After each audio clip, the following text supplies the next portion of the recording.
Gee, thanks for that, Cag. I only knew that I was going to be doing this 5 minutes ago, so yeah, I will. Well, why don't we do it this way? Look, I just want to, I guess, officially welcome Beth from Access Paranormal. She's joining us all the way from the other side of the world. And how cool is it to be in lockdown? Oh my God! Oh, take a picture. Yeah. Well, we've had a pretty good day over here too, so we've had a lot of sun. So, and the next couple of days are going to be really wet and more like England weather. So, get that feeling. But anyway, we got Beth here as well. I'm going to let Beth do a little bit of an introduction because she would do a lot better than what I do. So, for you guys which haven't ever met Beth, Beth is pretty much our United Kingdom correspondent. What that means, when we need something, we're going to ask her, and she's going to organise all the trips for us as well over there, so we can catch up with her. So we haven't told her that yet, but that's going to be her chief role. The other thing is she's also friends with us as well, so we know her very well, and unfortunately, she knows us very well. So I'm going to hand over to Beth, and I'll let you do a little bit of intro and let us know, I guess, your background and where you're taking this little journey, and anything else you might want to share with us. Cool. Yeah. Well, as you know, my name's Beth Darlington from Access Paranormal. That's exactly it. That's my website there. Passionate about the paranormal investigators all around the world. Just actively investigating for about 10 years. And it started when I first lived here over 10 years ago, and I got really involved. Yes, I was watching those shows, but what I really liked about it is that it gave you an idea to be involved. And originally, it was more about experience. It was more about having an experience as opposed to learning more about possible paranormal phenomena. But of course, that changed and it grew. And the more events I attended, the more investigations I was included in, that kind of changed and that curiosity took over. And then the learning started. And it was finding practical investigating techniques and methods and ideas that I found was hard to find. Sure, you can find a lot of information about, different hauntings or how to try and communicate with the other side, or different ways that sometimes a medium may try and connect with, in investigations. But there's nothing really just for investigators to learn, like techniques, like how to try and sort of observe an environment, things like that. I just was finding there was a lack of that, so I started to create online content with that in mind. And it was just a sort of a standard Aussie blog originally, Access Paranormal, and it was just for in Australia because there was so many different great websites out there, but there wasn't anything just for Australia. And I had all team directories all around the country, different states, and had recommended reading on there at one point, but it's just grown and grown over the years, and now it's a lot more international, particularly since I moved back from Australia to the UK. So, and then of course my reasons for that, the paranormal community here is huge. The learning, the access to the learning here is huge. I would read about these particular people with the research that they've conducted over the years, and then I'd actually go and I meet them in discussion groups with the Society of Psychical Research, and I'm talking to the person that I read their book or I read their article or their blog, and it's like I mentioned before, I think a little while back to a friend, it's like walking amongst authors and walking amongst legends. These people are the people that I've looked up to for so long. So and it's a very different type of group here. It's a lot more laid back in the States because I've been to America a lot. I've spoken at conferences in America as well. And it's a lot more laid back. It's a lot more of a festival as opposed to a bit more of a serious learning. But trust me, don't get me started. The British know how to socialise and they know how to have a great pub party. So that's the battle, which I really love. I live in a battle. It's actually more, one place you want to be, which especially right now with us being in lockdown, we're missing it all very much. But it's beautiful, a beautiful community here. Really embraced me as well, which has been lovely. And I just, again, why we're here, why we're involved in this is because we just had such a fascination for this topic, which is... Oh, eventually decided...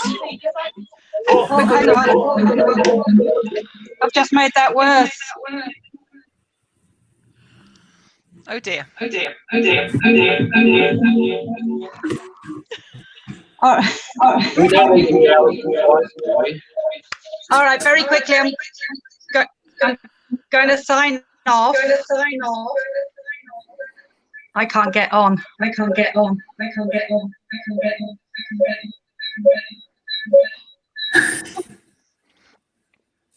hearing Alison once is bad enough, but not in echo 5 times.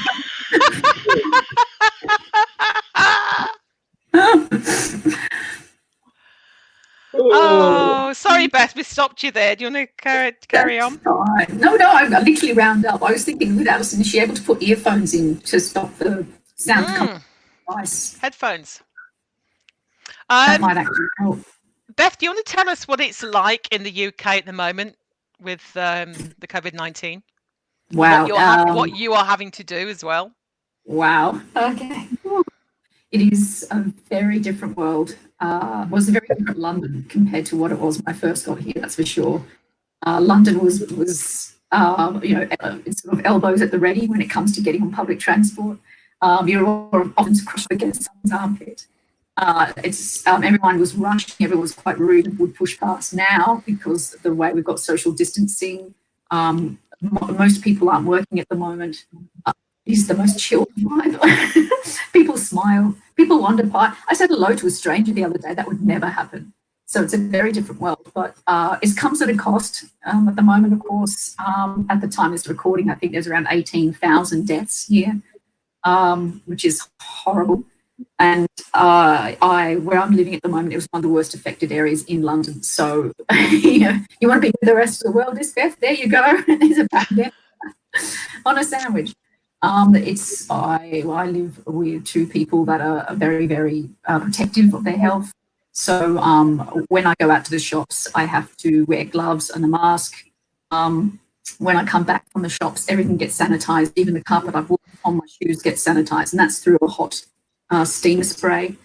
So my clothes, my shoes, my car, my keys, my card, all the groceries, bags of groceries are in as well. Everything gets sanitized, even mail that we get as well. Mail, anything that comes into the home gets sanitized. The common areas of the place get wiped down with bleach once a day if we haven't been outside, which is more than likely the case. I'm lucky if I get it twice a week. At the moment, I literally, I'm surprised there's not scratch marks here, climbing the walls, and that's been a big adjustment for me because part of the reason I came was to explore England and travel, and particularly just had this most amazing weather so far. It's almost like this cool joke. So, but again, I'm locked down in one of my favourite cities in the world. I mean, it can't be that bad, and this won't last forever. So it's finding mechanisms to cope with that at the moment. And the paranormal, believe it or not, learning about the life after death is keeping me alive. It's actually something that has been that before. When I went through my divorce, it was the same thing. The paranormal was it was not necessarily a description, but it's something that is completely separate from the situation you're in, and it's learning, and you get so much out of it. And I love it, as you can imagine, as most people do who are into this topic. So I found that, my learning, my output, my writing, my blogs, my content, everything is just doubled because now I'm home all the time, which is great. It's almost like I was back to where I was a few years ago when I was full steam ahead. And so that I must be grateful for. You've got to look at things you've got to be grateful for. I have my health, although I feel like I'm in a very restricted environment. I'm still here because of it. And I get to sit in my spooky themed room and write my paranormal content and learn and read and oh my gosh, I've been able to listen to podcasts. I've never been able to have the time to listen to podcasts. So yeah, it's been a very big adjustment, but I just keep telling myself it's only temporary, and they will gradually at some point lift the restrictions, and bit by bit. I think, I'll remind myself it's not about the weather when I'm here in the UK, it's about the people and the experience. So it doesn't matter what time or what year or whatever, when they lift it, they will lift it this year, it's okay. It doesn't matter if it's raining or snowing or wind. I'm here to experience it and the people here. It's funny, isn't it? How amazing are people to be able to adapt to everything that's happening at the moment? And being, locked up, and we're not that bad, we're locked in the house and we can't move, but we are locked in here with 2 kids as well. But trying to manage that, and the mums and dads and just the people in lockdown and isolation are doing such a good job and adapting to it. People were just amazing creatures. And, I would, of all the places to be locked down, I reckon you're number 1 lucky and number 2 unlucky because, you can't go anywhere, but the amount of information that's available, the number of people giving out this type of information to people is helping you do your research as well. And everybody's dedicating their lives to doing this at the moment is really incredible. And the quality of stuff is very good. There's some rubbish out there as well, of course, but a lot of people are doing it because they've got the opportunity to do so and doing some good research on the subject of the paranormal. So, Absolutely. I think you also did a great. Sorry, Craig, That's got in there. You also did a great session on things you can do during the lockdown as well, and I think that helped a lot of people. That was really interesting. Yeah, I was very surprised about the feedback I got from that. I had that many messages and emails from people saying, I'm so glad you did that. It was 10 tips to surviving self-isolation for a paranormal investigator. And it was things like pick a person each day that's in the paranormal community and just shoot them a message, or, pick a TV show that you haven't seen yet and you want to. Just little things that we can do each day to keep our interest in the paranormal while literally being restricted of our freedom to go out. And it was amazing, the response. I was, it gives me goosebumps now when I talk about it. I was not expecting that at all. I'm just so glad to be able to provide that, because I do get a lot of access to some great information through work, because I'm on a lot of mental health committees. Because I'm a huge fan of people not just being physically well, but well here as much as we can. And understand that. Obviously, the psychology side of it, of course, I have an interest with that as well when it comes to the paranormal. So that information, I'm able to think when it comes across, I'm like, can I use this for investigators? Can this be relevant for what we do and in our passion? And I'm like, yes, it can be, because we're human as well, but this can have a paranormal subject attached to it as such. So, yeah, I was really surprised with that. So, and I'm really glad it's helped people too. That's the main thing. It's the main thing. Yeah, I've always been really curious on the psychological side of the paranormal as well. So, I guess we know each other reasonably well and how we think about the subject. I'm always curious because we take big groups, we take small groups, we do investigations and tours, and we spend a lot of time in these places. And it's not only here in Australia; it's different places around the world as well, as do you. And it's intriguing to see how people react to it. And some of the big questions you get is how much of what happens in investigations in people's heads. So, I'm just going to handball that question to you. It's a big one. A lot of people ask me the same thing. A lot of skeptics come out to us, and they talk about how, this is just the environment and this is how people perceive things, and there's confirmation bias. People want to see a ghost, all those sort of little lovely psychological tricks.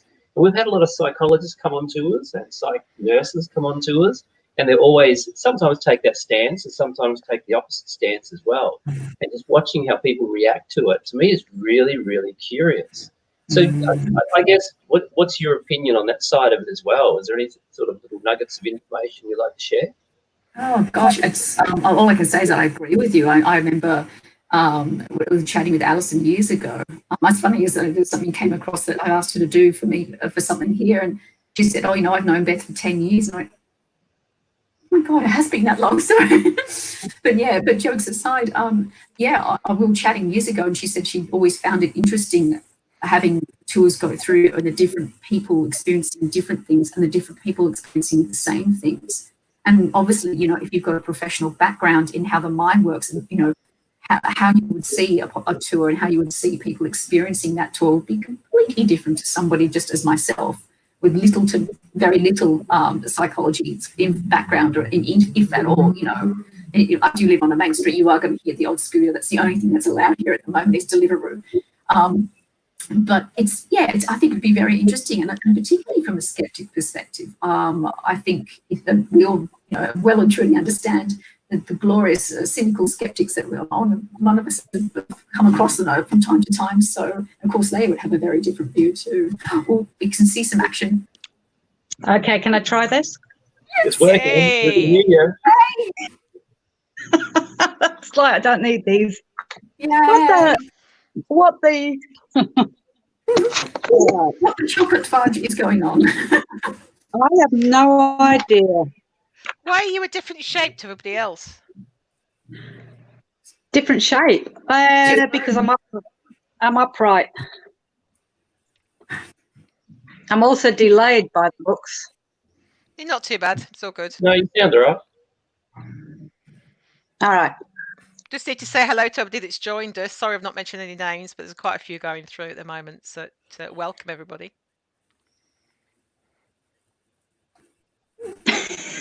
she's I mean, did you freeze then? I reckon, is it internet connection which is killing her at the moment? Yeah, I think it is. I think Looks like it it's going is. very slow. So Alison is back, but sort of. Hang on.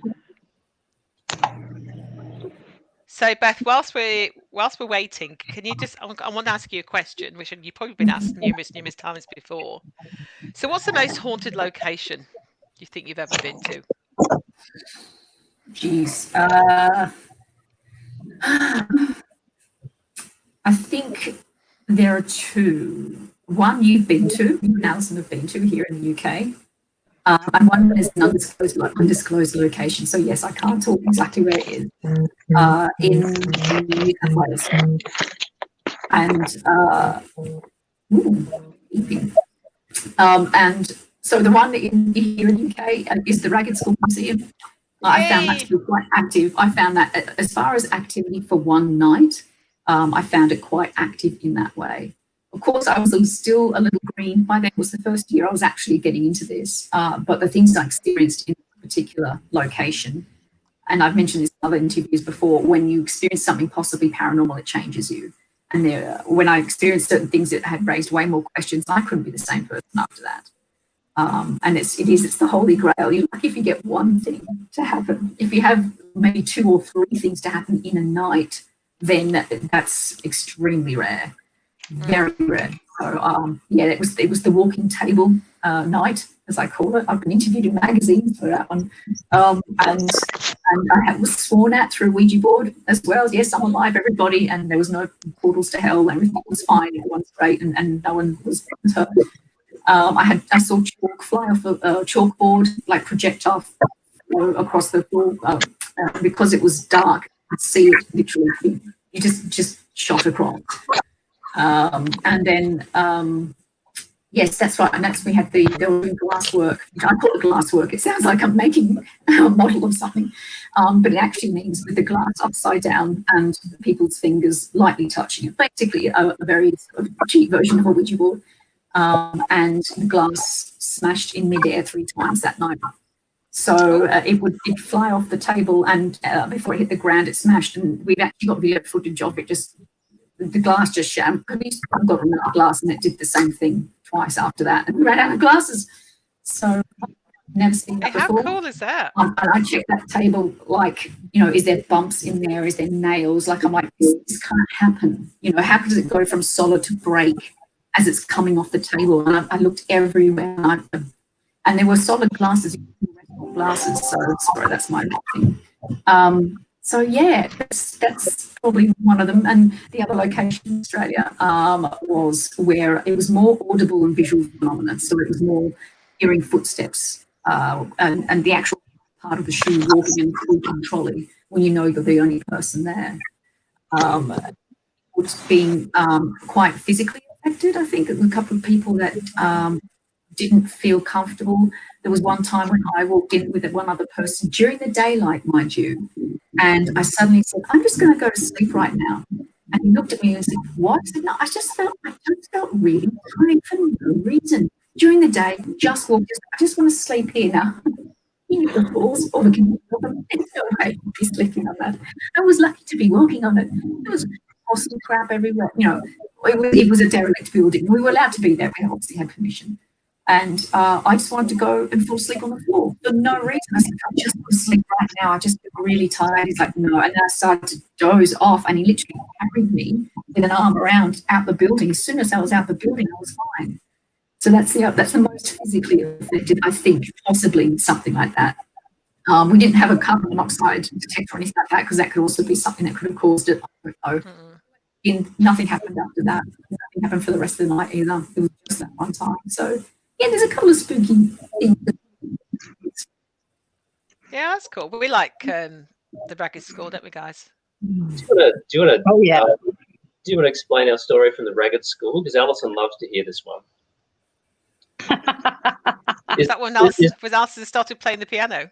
Yeah, there's 2 little bits of 2 little incidents we had at the Ragged School. The first one, or the preliminary one, was driving there. You remember driving there? All we want to do is get some food, and what did we end up doing? We sent Alison into the shop to get some food. And what did she come out with? Chocolate. And how many blocks? I like chocolate. One small block of chocolate. That's For all how she many came of out us? with. For 3 of us. And how hungry were we? We were famished. And by the time we got there was a lot of abuse flying around that night, that's for sure. Yeah. And we didn't even have a kettle to make We didn't have anything. coffee. No, nothing at all. So that aside, once we got into the Ragged School, getting there, we had the run of this building. So we'll pretty much just Alison had hired out the whole building to do the investigation that night. So when we were in there, it was Cag, Alison, and myself, and we just wandered around with a few little bits of equipment. But mostly it was all sensory. So we just wanted to see and feel what the whole building was. It became really, really interesting with the guy that let us in, went off to his own little, I don't know what he was doing on the internet, but we didn't see him for the whole night. And then we started to get some really odd things happening at the Ragged School. So for information, if you guys don't know about the Ragged School, it's in Whitechapel in London. And when we went over there, it's around about the same place where Jack the Ripper was. So we're pretty happy to get into that sort of place. And it's a school for underprivileged children and sort of long closed, of course. But it's one of those places where even when we walked around, it was really uncomfortable. You're walking through different places. We're doing a video walking around. And it was really, really creepy, which is a great way to sort of set up the investigation. So I think all 3 of us were pretty much on edge. One of the first things we did was set up the cat bowl and the little flashy cat bowl, the vibration sensor. We put it next to the chocolate that Alison had bought. And we sort of just stepped away from it and asked if any of the underprivileged kids who may still be there would like to go and have some chocolate. And, to our amazement, the bowl had moved. And we kept it out on video and we're watching it. And, when Beth talks about seeing a glass go flying or a table go walking, it's weird in the paranormal. And it's weird being, sitting on the fence and being a skeptic of the paranormal and then watching that happen. And you're going, what the hell is this? But the most interesting thing we had at the Ragged School, I'll let Cag tell this story, because that was in that room that you can just see where we're sitting down, and we're sitting down at the school tables, school desks, yeah. Cag, take it over. Yes. So both Craig and I were videoing Alison from different angles. And Alison was doing the ST's experiment where you have the ghost box on connected to headphones. So that Alison, she didn't know what the questions were, so she didn't have any preconceived idea what the answer she was listening out for. So we sat her on one of the desks and we sat to one side from her. And we're asking all these questions. It was quite interesting, some of the responses we were getting, wasn't it, guys? It was really interesting. Yeah. And then she was fidgeting about the whole time because she's always cold. And she was bringing her coat up, zipping her coat up, pulling her hood over, sorting her gloves out. The whole time she was fidgeting. And then she put her head down. She was like this. And then suddenly she went, put her hands on top of the desk as though she was going to play the piano. And it was very strange. I think just before that, though, she did turn around to Craig and said, amateur, which I thought was hilarious. But it's like you were going to play, you looked as though you were totally influenced by something. It was hilarious to watch. So funny. I was cold. I remember it, kind of. I just remember being cold, and I deny all knowledge of you said you thought you'd fell asleep as well, which you hadn't, because you were still answering the questions. Yeah, but there you go. So that video is up on YouTube. Ragged School, go have a look at it. It's really interesting footage to watch. I think, we talk a bit about the tours about influence of spirit on humans to see whether, that, number one, a possibility, and number two, how many times have we seen it on a tour investigation? Because, the number that we do, we sort of see a lot of that type of thing. And so you've got to wonder whether there's anything to this, whether spirit can influence what we're doing. And, Alison's been around for doing the paranormal stuff for 100 years, so she's seen everything.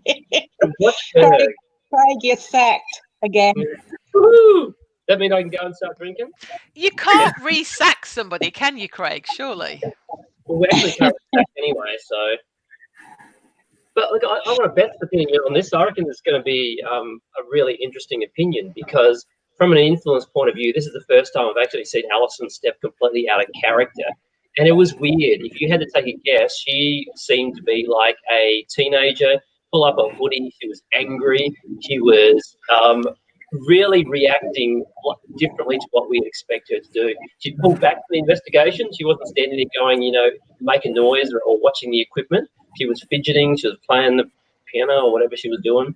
And then she started, when she said the word amateur, we just asked a question and it came through with a very deep voice, a very strong voice, like amateur. And it was loud. And it actually made Cag and I focus a little bit more on it and see what the hell was going on. And she was, Alison can't remember too much about the incident, but, we were watching it going, this isn't quite right. So I'm interested to see if Beth's come across that before, how often, and whether you think it's a real phenomenon or whether that's inside Alison's head. And again, we don't know. There's a term called cryptomnesia, which is what happens when somebody has read something and then they have it in the back of their mind, and it could be weeks, days, years later.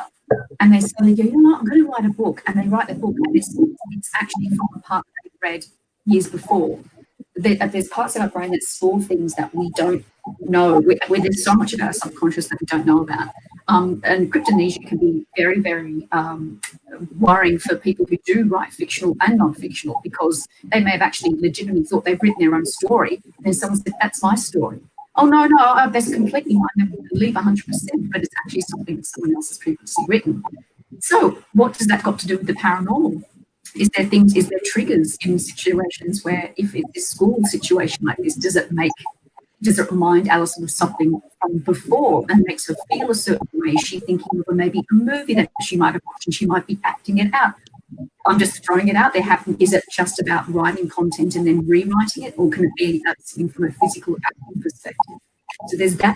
I think it's probably far-fetched reason to explain it, but it's not exactly out of our realm to not have. I know what you mean. I've seen people completely change, and normally you sit there and just go, "Oh, come on, really?"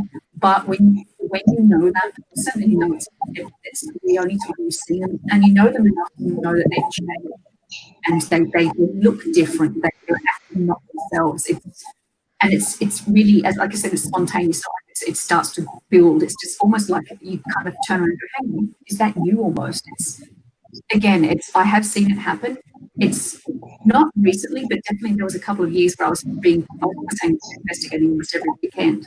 And it was happening probably once a month at that time from people who have felt overwhelmed. And it can be emotion too. Like there's sometimes people who will feel really angry or really upset. And I've had people who go in fits of laughter for half an hour, and we've actually had to take someone out of the building because she kept laughing. I'm like, man, none of it's demons. No, like we just, she was having a great time, and she just said, I feel like I was with an energy that just was so happy in this particular location, which ironically was a mental asylum, and just wanted to laugh. And so it can be all ranges of emotions. It doesn't necessarily have to be mannerisms, but it could be some explanations, but it's against paranormal, we just don't know.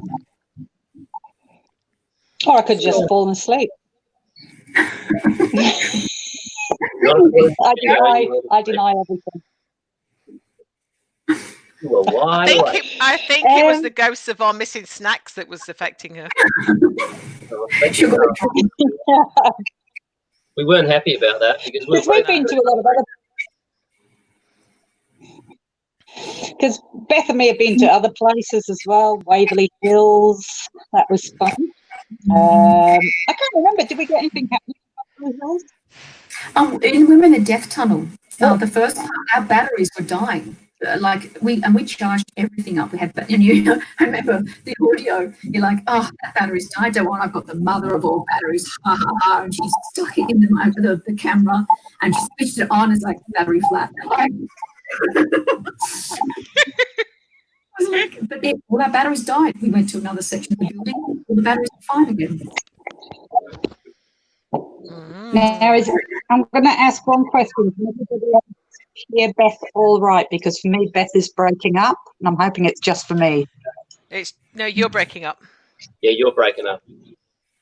All right, but everybody can hear Beth. That's the important bit. Yeah, Well, yeah, I can. we can. I was thinking 50. Everyone can hear me. Huh? Beth has been muted the whole time. Oh my God, imagine that. I'm watching her act everything out. I'm just having real problems tonight. It's driving me Just nuts. And it's normally me, isn't it, that has the problems? They're just different problems. I'm trying to find where we are. Hang on. There we are. Let me just bring that screen up again. There we are. Oh, Oh, nice. Wow, do a close up. sweet memories. Oop, don't know what that one's doing. There we go. I think that's got to be one of my favourite places. That's where the camera. You were talking about the camera went and everything else in the death tunnel there. So definitely one of my favourite places. We had that child's voice upstairs, didn't we, at the beginning during the tour? That's right. That's right. And what about? I'll bring the photos up. The Queen Mary that we did. Yeah. Beth, if you can hear me, you can hear me, but Beth is very good. All right. She knows how to sweet talk the concierge. It's the only reason we ever have Bev with us, isn't it? We couldn't get an investigation because the investigator couldn't come and run it. So Beth went and sweet talked the young concierge to get us into the pool room, didn't they? Interesting. That voice, that Halloween thing was really interesting. I'll let you talk because I'm breaking up, so I'll let you tell them. Oh, it was incredible. So being the Queen Mary and being in early October when we went, they've set up most of the bottom part of the ship for Halloween. And so they had some sort of set up animatronic type stuff. So we were able to go into the shower and pool area. So it was the pool area originally, which is actually now what I've heard is completely locked off to anybody in the public. They won't let anybody in, even in the tours. So we were very lucky to have got into there. And so and of course it's all surfaces, flat surfaces everywhere. So everything is, you can hear it, everything echoes, the sound travels. So we went down into the shower block area because this particular guy behind the counter, it was a lovely, lovely guy. I think he spoke like 20. He was going through school and stuff, but of course, this was his job to help and study. And he was able to ask in different languages because the Queen Mary did have people from different countries. So that was an incredible asset to have in something like this. And we went down into the area, and I think somehow the detector started going off a little bit.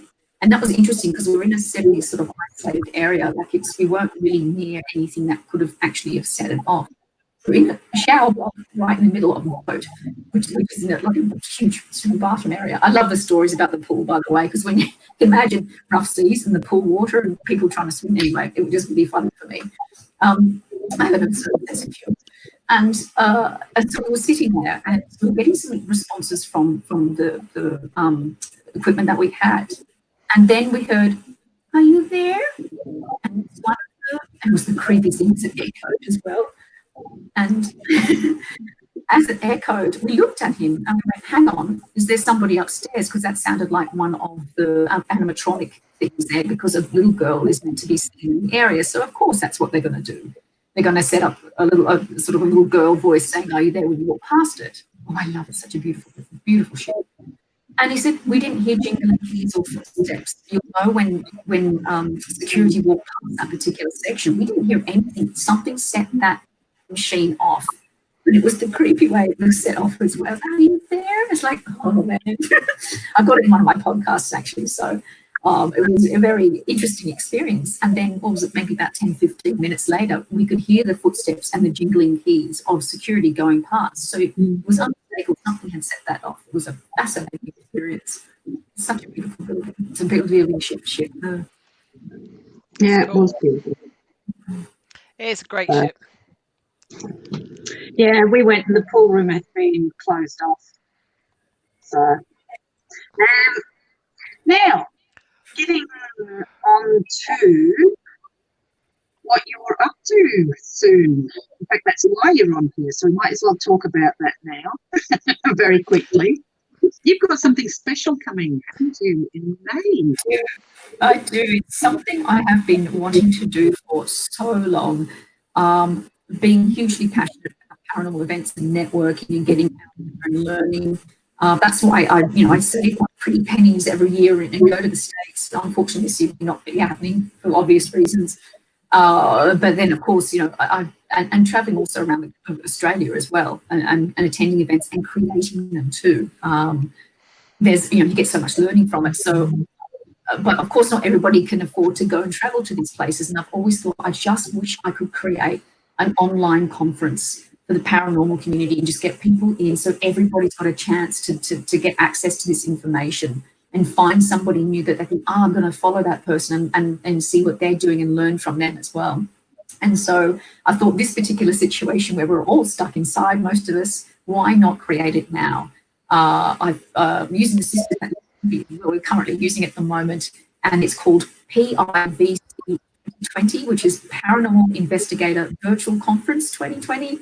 And it is literally going to have, I've got now 6 confirmed speakers. There's probably another 2 to 3 might be coming on board. I'm still waiting on that. But I've literally handpicked these people because I had this idea for so long. And again, it's not an exclusive idea. It's not like this is going to be the only one in the paranormal field ever, or before or after. I'm not even sure. But it's the way in which it's structured is something that I've been passionate about. And I've handpicked these people because I've researched for many years their background and their information and what is they can provide. So it's a virtual online conference for paranormal investigators. That's it. There's it's going to be helpful information. It's going to be practical information and theories and ideas too. I think that's also important because, we hear about stone tape theory, the intelligent ghosts. What about something else? Maybe there could be something else going on. And as people bringing ideas like that to the table, let's look at something else apart from just our traditional thoughts and ideas and theories as to what it would be. So it's really, really jam-packed information. I've got a gentleman that's going to be talking about EVPs and how they come about, the history of it, and how to actually run a session yourself properly. I have another person who's going to be looking at doing how to investigate possible paranormal cases, but with from a framework that the police over here use. There's also going to be, I'm trying off the top of my head, I think there's another person that's also had an experience where they've been, we talked about those things that happen to us. So you think the paranormal works in one way and then suddenly something happens to you and then you think actually it could be something else. And he'll talk a bit about how that changed and why. He was very skeptical at first, now he's actually a bit more aware there could possibly be something more spiritual going on. Goodness, there's also people that are going to be talking a bit about what not to do with paranormal investigating, so things that they have learned that don't actually work, feel that that's something that they want to pass on as well. So it's literally all this helpful stuff. There's so many great topics coming up, and I just can't wait. I'm so excited for it to run. And so it's happening on Saturday, 2nd of May. It'll be running all day in a Facebook group called PIVC, which you can see on your screen at the time. And so head along to Facebook, join it. It will all be saved on there as well. So again, these sessions will be through the day. If you can't make a session live, of course, it will still be there for you to watch later. I am toying with the idea of actually also on the YouTube channel for Access Paranormal. So if you haven't already, right there, you'll see all the other helpful videos I've had as well, different topics and ideas to fill in the time before then. But yeah, do join in, guys. It is free. It is completely free. I have links in the group description section for different charities around the world that are dealing with this particular pandemic. So if you can donate, by all means, like I said, it could be $5, $10, £10, whatever you can. We're obviously some of us are a lot more financially restricted. So if you can't, you can't. That's fine. If you can do so, I highly recommend it. Or if there's a charity that you know of that's dealing with this particular situation with COVID-19, then by all means, put some money towards them, because every bit counts. Every bit counts. But I'm so excited, and it's learning, and it's getting people together for a good cause, and nothing warms the heart songs without being in the paranormal. So Kirsty D's just asked, is this conference open to everyone? Yes, Absolutely anyone and everyone. It's a Facebook group to jump on in, and it's all there. And every day, almost every day, I'll be announcing each speaker. So we've got 2 confirmed speakers so far. We have Kenny Biddle, who's going to be talking about skepticism and the paranormal. Now, Kenny is so much fun. I've known of Kenny for many years, and I had a chat interview, went for 3 hours, which is again, it was meant to be for an hour. We just had so much fun. But he's got a very open-minded skeptic. He's so passionate about the paranormal for all the right reasons, and that's what makes him such a good learning resource. Yeah, he calls a spade a spade. If he says that something's crap, he'll say it's crap. But he does it because he cares, and he's passionate about the subject, and that's what I find is really intriguing. He will go to paranormal community events. He won't sit there and never attend them and then think, troll a page and go, "You're doing this wrong. You need to fix this." He'll come back and give information and help and be involved in the community. He's such a lovely guy, and I think his talk's going to be great. And it is about using skepticism in a good way for the paranormal, because I think it's good to have that healthy balance. And good skeptics can't keep us leveled in that way. So he's going to be. We've also got lovely John Fraser, who's one of the legends here in the UK. He's active in SPR, Society of Psychical Research. He's also active with ASIP as well. And he's written a couple of books too, and he'll be talking about poltergeists, which is one of my favourite subjects, because it was objects moving on their own, and how people might know information from other people. That was the first real things that got me intrigued, when I was 16 years old. So I'm excited personally myself as well. He's going to be talking about whether or not poltergeists are rare. So that's a really interesting thing, because then he delves into the different ideas as to maybe it's not as rare as what we think it is, and we're calling it something else. And he might even look at some past historical cases about, how, other cultures have explained poltergeist phenomena, but they've called it something else. It's fascinating. I've read his book. I've reviewed his book as well. Fantastic. And just one of the gentlemen of the paranormal field as well. He's a lovely, lovely guy. So that's going to be a great talk as well. I can't wait. Oh, my gosh.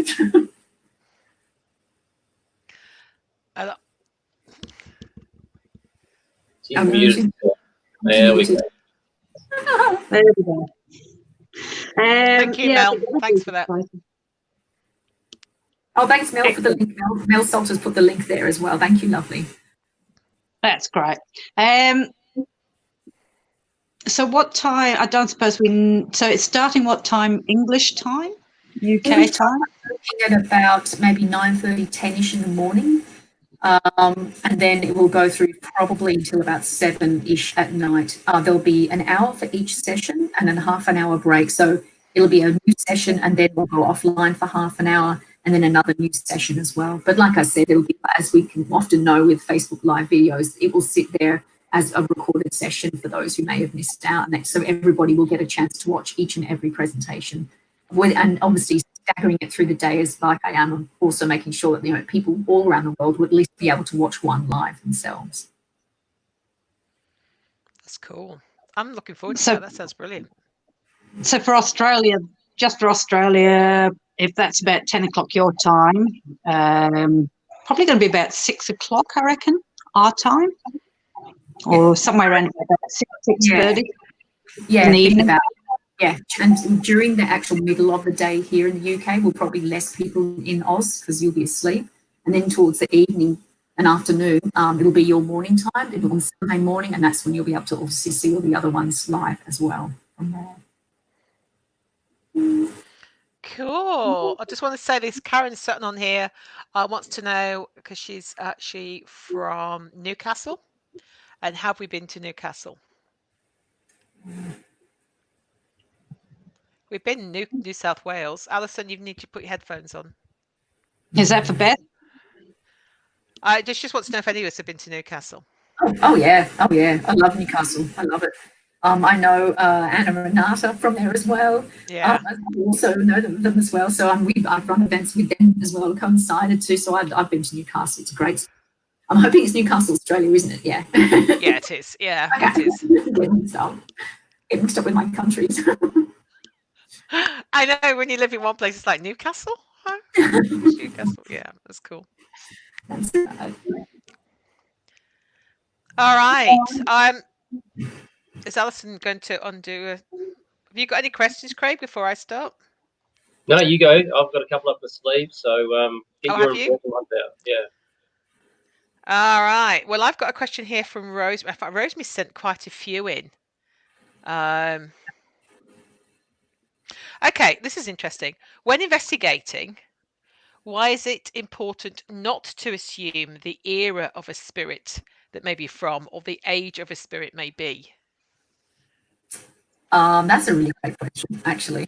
I've never heard it phrased like that, but to me personally, obviously, you're going to go in with a preconceived, and as Craig had mentioned, the common term for that is confirmation bias. So your brain is already confirmed about what it's going to be before you've seen it. I know a lot of paranormal teams are starting to look at the idea of not researching a location before they go in, or what I recommend is that only one person researches what happens there, but doesn't tell anyone. And then once they've been there a few times and they're happy to speak about it, I mean, the person that's researched it will be tracking everything. So there is somebody that's keeping an eye on it, but it's not affecting the whole team. So you're not, there may be a correlation to what might be happening from a historical perspective. So that might be a way around it, which I think is a better way. Again, there are some people that think, well, history's got nothing to do with it. Why should you have to know the history of it? We're looking at the phenomena. What's happened there prior? It doesn't matter. But if we're looking at a possibility of an afterlife, well, then we're going to need to know what the possible history is if you want to take it down that angle. So, yeah, I think definitely, it can definitely influence, and it can be so easy to do. I mean, particularly if you go to a public location because it's haunted, like you've gone, to Adelaide Jail or anything like Taylor Town, you're going there. You're not going there just to look at the artifacts. You're going there because there's been reported haunted activity and experiences happening there. So already you're open to it. But that's a very different reason for going to to a place like that. You're expecting it there for experience, there to learn. Obviously, it's a very different ball game if you're helping somebody with a residential or private case.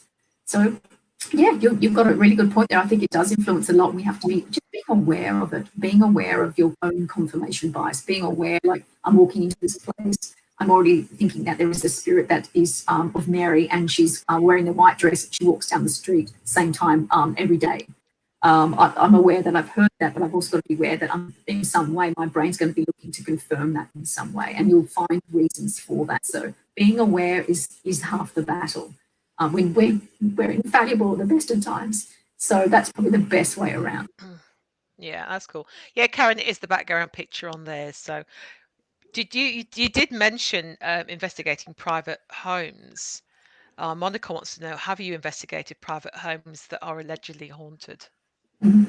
I have.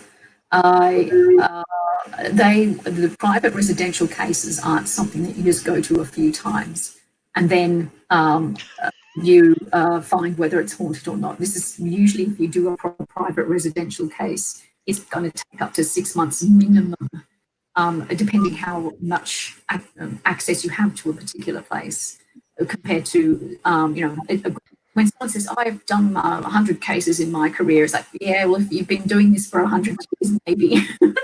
So be wary when someone says they're actually doing private residential cases, whether or not they're actually doing them thoroughly or not. But yes, I have investigated there was one particular location in Western Sydney that was a family, and they were having some interesting things happen. And I always take it with a grain of salt at first, because I'm like, but when it gets to investigation section, so a very strict criteria whether or not it gets to investigation or not, and there's lots of questions and there's ways you can sort of vet people and find out answers first as well before going to that particular level. And it was really interesting. We were hearing footsteps down the hallway. That was also setting off our vibration detectors as well, which was interesting too. The shadow scene in the bathroom. We had very strange sounds too, like really strange. And it was only when we were playing white noise, when we switched white noise off, the sounds stopped and they were distinct. I've never heard anything like that. I don't know if anyone's ever had that experience where you hear a sound. It's not necessarily just hearing it, you're in the sound. That's the weirdest way, and that's the only way I can explain it. It's almost like you're in the surround sound, and it was very strange. And everybody was in different rooms at the time of this small house were feeling like they were in the sound. So, yeah, there's been some interesting phenomena I've experienced in private cases, which are right up there with public locations. But of course, the intention of being there is very different. It's not to go, oh, yeah, this is just a cheap way to go and find a haunting. You're definitely not there for those reasons. Ethically, it's a no-no. You're there to help a person. But of course, you've got your own learning as well. And I think you learn a lot about people and experiences and investigation techniques in private and residential cases, more than you would in a public one, because it's very different reasons and a lot more intense as well. It's got to be the particular person that's got to want to do that. So, yeah. Yeah, and you say it's. Oh, sorry, Alison. Go on, off you go. Now you're back on. That's all right. NICOT actually brings up a interesting thing, that it's not just old buildings that are haunted. I have been on cases for numerous new buildings. In fact, my own sister used to be in a new terraced house, or newish, and that was the most terrifying house I'd ever been in, and I didn't even know it was haunted. And then she went into an old house that should have been haunted because it looks that way. Nothing. Really peaceful. It's not. She brings up a good point. You know, we all expect it to be the old historic buildings. New buildings are just as active as well, or haunted, whatever haunting is. There you go. You were going to say, Kag? No, I was just going to say that it seems to be the in thing of people going into people's houses, or teams going into people's houses to investigate because somebody has an alleged problem. But you don't recommend people just to do that. They need to be experienced, don't they, and know exactly what they're doing. Yeah, exactly. It's you're dealing with people's fears. You're not dealing with the possibility of having somewhere spooky to go and check out. You know, you're dealing with possible health issues. We may be towards something that may be possibly paranormal, but when you're faced with it in your home and it's scaring you, I mean, to feel fear in your own home is a horrible thing. So you're dealing with that as well, and unsurety. I mean, it's something you can't see half the time or know how to fight back with, if that's what's happening. So that can be terrifying in itself. So it's having an understanding and having a strength to deal with that as well, but also knowing where your ethics lie with it too, and when and how and who to actually help and investigate too, which is a big thing. I think on top of that too, Beth, is in some states of the United States, there's a requirement when you list your house for sale that if it's known to be haunted, that you've got to disclose that to buyers. So the problem with that is you've got a small number of people that go, you beauty, I'll pay more money. The vast majority would say, if it's haunted, I don't want to go near it. And that's going to affect the value of your house. So if someone's been in and they've done a private investigation, they've posted it all over Facebook, and then a potential buyer goes in and goes, well, hang on, you haven't told us it's haunted, but last week some paranormal group went in. So we want a lower price on your house. So practically it can translate to a lot of difficulty when you're trying to do things like that. And hauntings might be mobile. You might have brought something in yourself, and it might be living with you that's attached to you. So you move the house and you go somewhere else. So it's a bit of a minefield for people. And, you know, we don't have to do that over here, of course. And, you know, if these houses came up for sale, I think Alison would be, you know, chasing them down to buy them. So if we could find them, there might be a good, give us some addresses and we'll give them to Alison and see whether we can put them in her portfolio. Hi, Karen. Yeah, Alison would be a multi-property owner. Karen, yeah, we've all been to Maitland Jail. Is a really cool place. Totally agree with that one. So, okay, I've got some more. My phone keeps going off. Sorry, guys, I left it on my phone rather than should have written them down. Jenny Boyle wants to know: have you found any non-electronic equipment stroke techniques in the UK that we don't use here in Australia? Oh, well, I've only investigated about 3 times in here at this point, 8 months. Obviously, it would have been 4 times, but that got postponed. As far as I know, I haven't come across anything that's been different. It's been pretty much similar, and it's interesting because when I have investigated with people here, right towards the end, they'll ask, "Oh, is it any different in Australia? Is it any different in the States?" I'm like, "No, it's the same. It's literally using the same techniques as well." The groups that I've been with are a lot more observational as opposed to, I say, reactional, like asking out. But no, I don't think I've come across anything different as yet. I'm eager to get out, get some more answers on that. Yeah, that's what we found when we were over there. What they did and how they did things. They tended. I found they tended to be more hands-on. So, but we went with not so much private groups, but with the where anybody can go on the investigation, like what we do. But it was mostly Ouija boards, glass divination, that sort of thing. So it's mostly hands-on. More of a spiritual angle for some of those. Yeah. Yeah. Yeah, rather than the equipment based. So, So do you think that's cultural? So over in the United Kingdom, you've got a longer history with buildings and hauntings and legends and so forth. So when you go through there and you use the Victorian techniques like Ouija and glass divining and mirrors and so forth, do you think that's more cultural to the area because of the age of it? And over here in Australia, of course, we do a little bit of that, but we sort of are a little bit more flashy line equipment based. Now, I guess what gives better results would be where the question's going. True.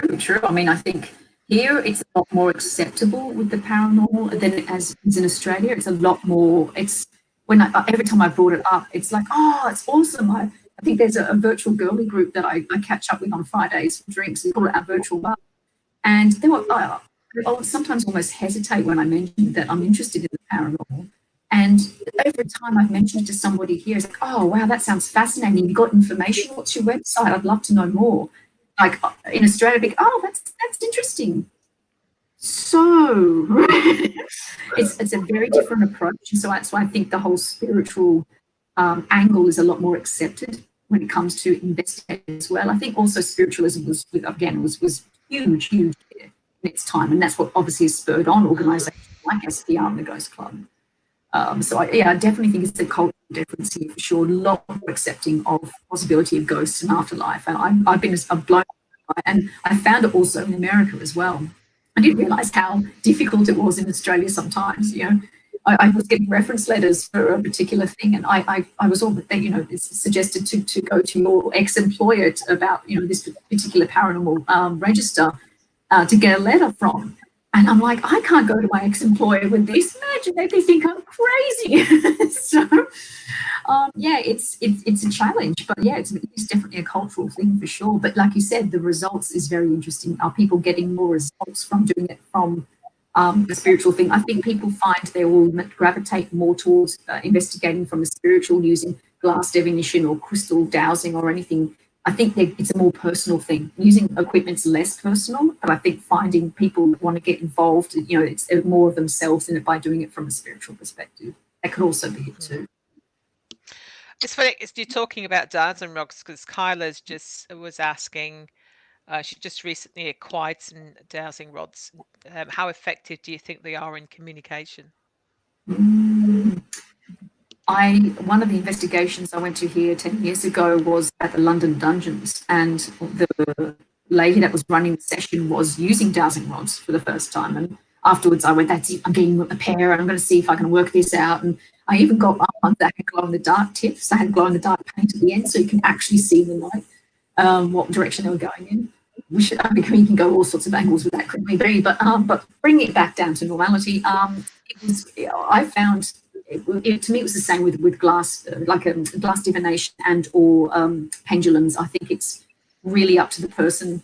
I didn't find anything in it myself personally. The person that was using it in the tour group had really great success. Like she threw down her keys on the floor and she had the dowsing rods and she walked through and she said, okay, so where are my keys? No, she walked through her keys, they crossed. Again, is that more conscious than subconscious in that sense? Like habits.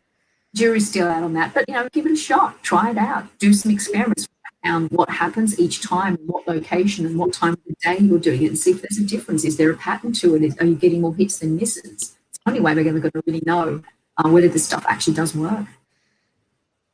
Yeah, and also I find as well, if you're going to do that sort of thing and you've got other people on the table with you, you have to trust those people 100% that they're not going to push it.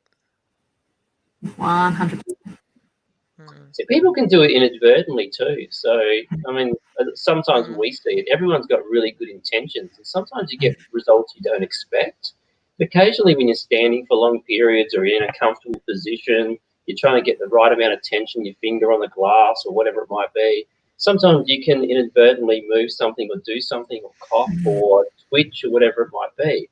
So you got to know the people that are in the group and have enough light there to be able to see what they're doing, just in case they do twitch. So, isn't it a common thing? Like, we get told all the time, and people ask us, why do you do ghost tours at night? Why do you do investigations at night? And it's a really common question, and something that, we get just as many results during the daytime when we do it. But, people don't want to come on an investigation at 4 o'clock in the afternoon. But at night time, they're lining up to come and do them. Have you found there's any different results using equipment or otherwise, daytime to nighttime? What's your opinion? Well, because majority of the events that I've done are in the nighttime, I can only speak from that. But like you said, I have had experiences during the day that can be just as intense as the ones at nighttime. And it kind of makes sense if you're thinking it from, okay, spirits around 24/7, why is it at nighttime? And then a lot of skeptics, it's a big bone of contention with them, why we do it in the dark. They're like, it's the spooky factor. It's actually not to do with science, spirits. If there's ghosts around, they're 24/7, you shouldn't be doing it there. Or it's only just to freak yourselves out, and that's it. It's a big thing with skeptics, which I'm going to be talking to you about with Kenny as well when for the Paranormal Investigator Virtual Conference. Oh, God, another plug. But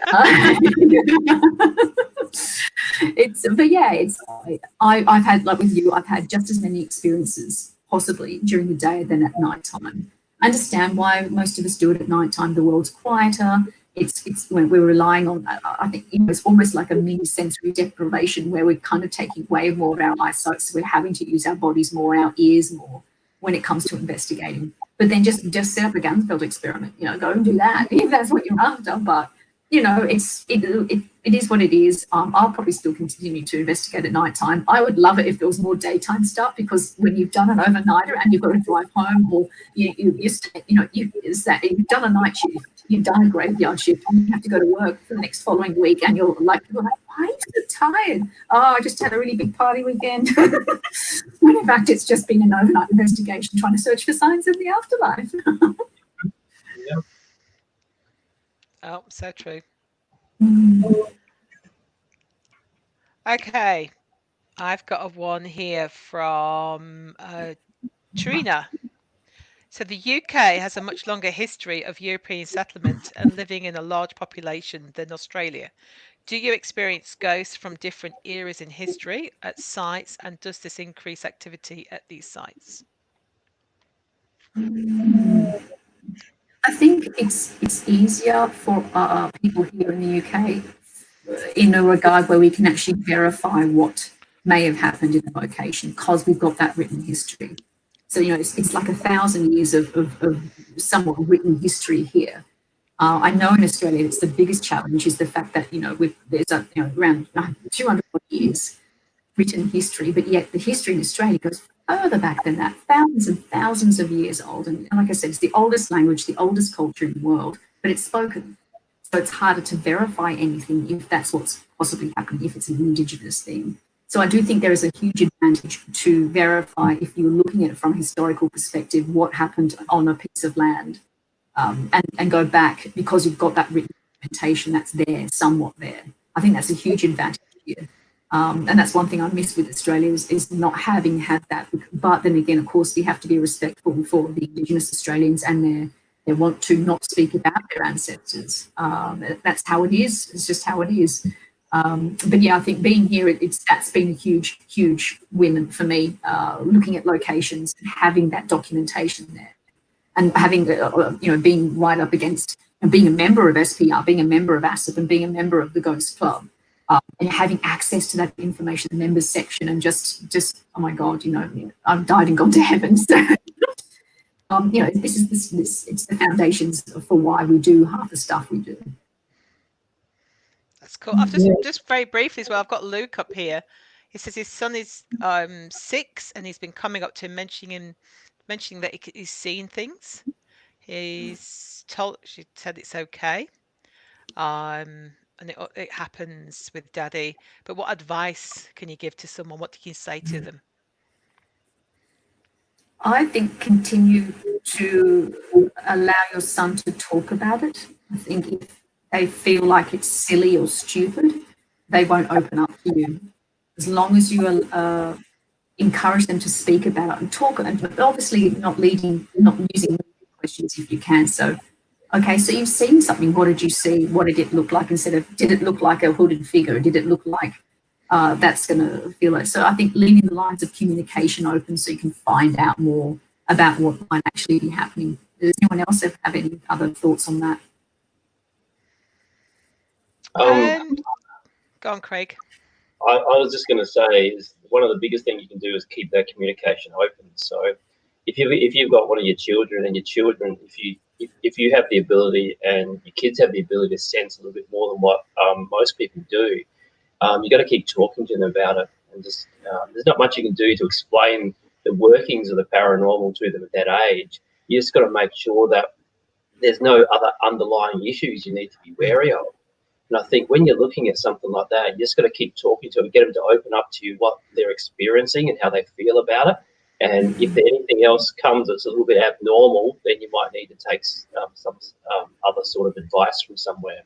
But just it's like with any kids. Kids have imaginary friends when they're 2 or 3 or 4, and there's nothing to that. But, just keep talking and keep aware of things a little bit more than what the average person might, I guess. It's one of those things, every family treats it differently. I mean, we know people who are psychic, people who have whole families of psychics, and people who have one person who's one of the children that has the ability to see. So everyone's a little bit different, and I think that's the thing to take with it is your son might be an amazing prodigy. Your son might just be picking something up. Your son might grow out of it. It might just be something that he's been watching on TV. So all you got to do is, I guess, keep on top of it and realize that it's probably a good thing if he can, if he can pick something up. It's a lifelong skill. But at 6, I mean, even when they're teenagers, we get a few people. Sometimes they tell you not the right way of how they're experiencing things. So when they're 6, it's very hard to get inside their minds. But I'm not a trained psychologist either. All I can say is treat them like any other child.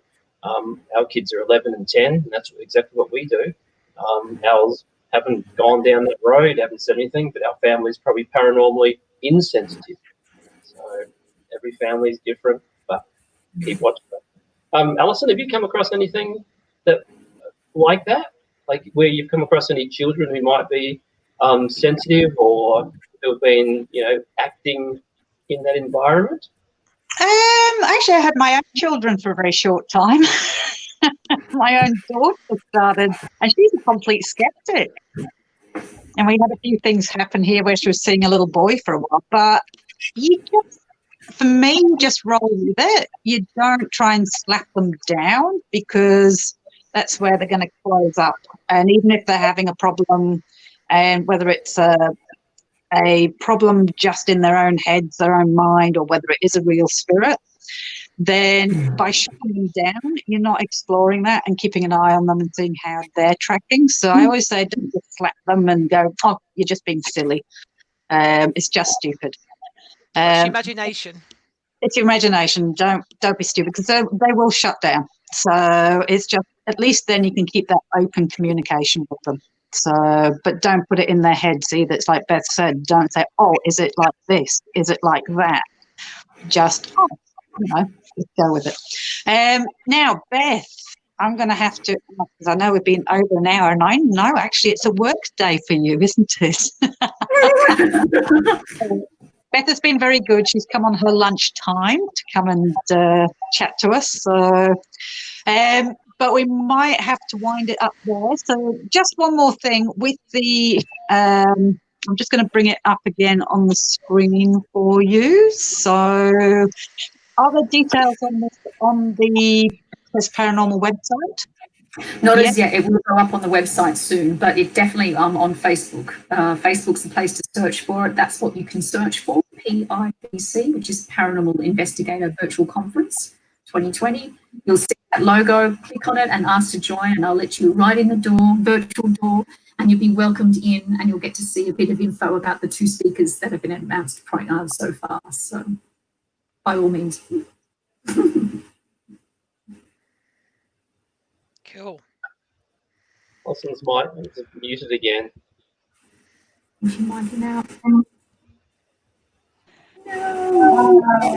Yay! Technology tonight for me has been a nightmare. Sorry, everybody. It's just, I don't know why everything went to pot from my. Sorry, I'm running it. I'm hosting it, and it's I can't get anything running. We will put a link for the group page, so you can keep an eye on it for Access Paranormal for the PIVC 2020. We'll put that on Haunted Horizons. So if you missed the links or if you missed anything, just have a look on the page. It'll be up as soon as we finish. So, and Beth, we're gonna have to say goodbye. So we were supposed to be there with you in a couple of weeks, but there you go. We'll still catch up with all that. So you stay safe and keep letting us know how. Keep disinfecting. I'm going to have white hair. It's not going to be from grey. It's going to be from all the bleach that I have when I clean the place. Crazy. And you'll have to come on again. So, but everybody definitely sign up for this, because I just think we'll make sure we're not doing anything that night as well, because we want to watch it and come in and see it, see what's going on with it. So definitely sign up for this. Definitely go and like Beth's page, Access Paranormal on Facebook, YouTube. You've got a YouTube channel as well, haven't you? I do, yes. There you go, Access Paranormal on YouTube. I think she's got it all, so just go look it up. And thank you very much for coming today and giving us the time. Everybody's kind of been excited about it. With that, I'm going to mute myself again. Oh, God. Like I give up tonight. So sorry, it's been a bit of a schmozzle from my end. We will get it sorted by the next one. But thank you, Beth. It's normally me that doesn't work. I know. I have no idea. I will say I cleaned my office today and I moved things around and everything went to pot because of it. See what happens when I'm not using bleach. It's because you're not using bleach. That's why. Don't clean your stuff. All right. Thanks so much. I'm going to turn it off now. Thank you, everybody who's been watching. Thank you for your support. And now go and support Beth. So she's doing an amazing job, and this is such a great idea. So, all right. With that, broadcast. Thank you so much. Thank you, everybody, and goodbye. See ya. Bye.